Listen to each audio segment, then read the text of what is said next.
Anda pasti semua sudah terinform bahwa efek tekanan yang dipakai pemerintah komunis Tiongkok yang bernama Common Prosperity kepada pengusaha Tiongkok aliran kapitalis yang dimiskinkan atau diambil alih sebagian besar saham mereka dan kepemilikan mereka untuk didistribusikan ke rakyat yang kesenjangan kemiskinannya semakin tajam, membuat banyak pengusaha Tiongkok dan Hong Kong hijrah keluar Tiongkok. Kemudian akan menyerangnya Tiongkok ke Taiwan, membuat data center dunia seperti Facebook, Amazon, Netflix, dan lain sebagainya yang berada di Taiwan akan ditarik semua keluar Taiwan. Di sisi lain, di dunia semakin banjir uang karena banyak negara cetak duit seperti Tiongkok, Jerman, Inggris, Jepang, dan tak ketinggalan terbesar dan terbanyak dalam 20 bulan terakhir adalah Amerika. Yang kasihan Indonesia, di mana pemahaman kuantitatif easingnya itu bukan printing money, tetapi dilonggarkan kredit banknya. Kasihan deh mikirnya kayak gitu. Jadi kurang deh uangnya, jadi ngutang aja. Dan efek banjirnya tadi, uang dari banyak negara nggak seujung kuku datang ke Indonesia dengan murah, karena semuanya yang mencetak duit aliansi politik luar negerinya adalah ke barat, nggak ke negeri tirai bambu orientasinya, versi negara tetangga yang memuja negara oriental. Maka banyak sekali yang melakukan pekerjaan pivoting bisnisnya ke safe haven country. Siapa safe haven country tersebut? Siapa lagi kalau bukan Singapura? Kapitalis Tiongkok, Hong Kong, dan Taiwan pindah besar-besaran ke Singapura saat ini.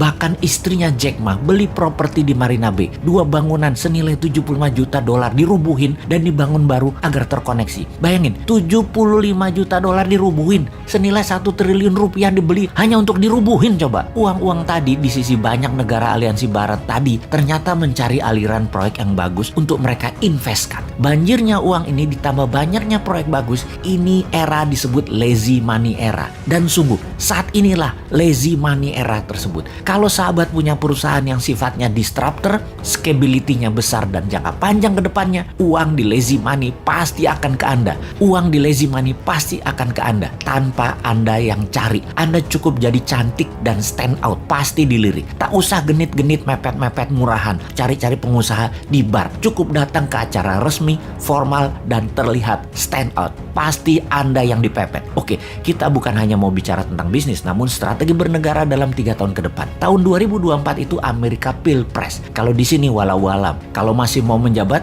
bisa di amendement itu undang-undang, ya bisa ditambah 3 tahun. Ya bisa juga, atau 3 kali masa jabatan Pilpres dengan calon tunggal yang incumbent saat ini. Ya bisa juga, atur Jongana punya proyek itu. Amerika tetap Pilpres. Trump dan Partai Republik tetap ngotot, dan Demokrat semuanya lucunya kemungkinan besar adalah calonnya wanita semua. Dari Demokrat, Nancy Pelosi, Hillary Clinton, Kamala Harris, Nikki Haley. Dan agar selalu sontoloyo seperti analisa ngawur beberapa tahun yang lalu, Trump mau menjadikan Ivanka. Maka jangan-jangan dari sisi Republik yang dicalonkan adalah Ivanka Trump, jadi cewek ketemu cewek. Dan cewek-cewek inilah akan rebutan jabatan presiden di tahun 2024 di Amerika. Pasti seru. Di Tiongkok, ketika bulan lalu Xi Jinping banyak ganti petinggi angkatan darat, jangan-jangan ada gerakan anti Xi Jinping. Ditambah para kapitalis Tiongkok yang gerah dengan Common Prosperity-nya mulai bergerak, membuat ekonomi Tiongkok resesi karena pemerintah Tiongkok, pemerintah komunis Tiongkok harus membail out Evergrande. Apapun itu, kok kita melihat peluang yang banyak ya? Gini deh, kalau ternyata dengan peluang itu semua, ternyata Indonesia malah ikut resesi, sulit energi, negara chaos, pengusaha Indonesia tidak bisa tarik investasi, pemerintah tidak juga bisa tarik peluang mempermudah arus uang. Kayaknya memang kalian dan yang mau menari di 2024 yang mirip-mirip platform bernegaranya, gak usah tanding deh di 2024, repotin aja lu para old mind.